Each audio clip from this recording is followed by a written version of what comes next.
লালমনিরহাটে vote কেন্দ্রে ভুয়া নারী পুলিশ আটক। লালমনিরহাটের আদিতমারীতে পুলিশ পরিচয়ে কেন্দ্রে প্রবেশের সময় এক ভুয়া নারী পুলিশ সদস্যকে আটক করা হয়েছে। বৃহস্পতিবার বেলা 11:30টার দিকে সরকারি GS model school and college কেন্দ্রে এই ঘটনা ঘটে। পুলিশের পোশাক পরিহিত ওই নারীর গতিবিধি সন্দেহজনক হওয়ায় দায়িত্বরত সদস্যরা তাকে জিজ্ঞাসাবাদ করেন। অসংলগ্ন কথাবার্তা ও পরিচয় নিশ্চিত করতে না পারায় তাৎক্ষণিকভাবে তাকে আটক করে পুলিশ হেফাজতে নেওয়া হয়। এ বিষয়ে আটককৃত নারী এবং আদিতমারী থানা ভারপ্রাপ্ত কর্মকর্তা নাজমুল ইসলামের বক্তব্য তুলে ধরা হলো।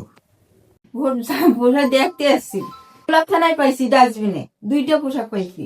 তার আগে পাইছি 3.5 থ্রি পিস 2টা অন্য 2টে। পরের বার এই পোশাকটা পাইছি। যদি হাঁটাহাঁটি করি তো দেখতে বর্তমানে দেখতেছে তো মানুষ কম, আগে যেরকম মানুষ হইতো এখন মানুষ কম। স্কুল পড়তে পারছি, আনিসে বলছে, আনিস সরকার। আদিতমারী গির্জা শঙ্কর স্কুল অ্যান্ড কলেজের সামনে একটা মহিলা, তার বয়স হচ্ছে 45 বছর বয়স।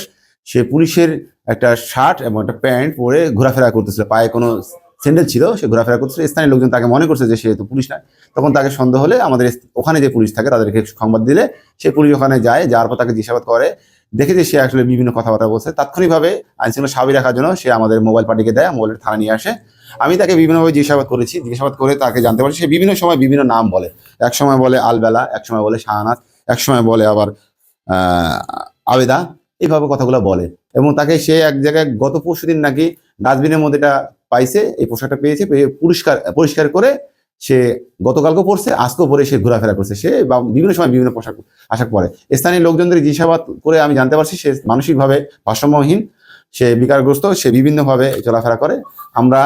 তথাপিও আমরা বিষয়টা আরো গভীর তদন্ত করতেছি। তদন্ত করে যদি আমাদের কাছে প্রতিমান হয় যে সে মানসিক সমস্যা, তাহলে আমরা তার পরিবারের কাছে জিম্মা দিব।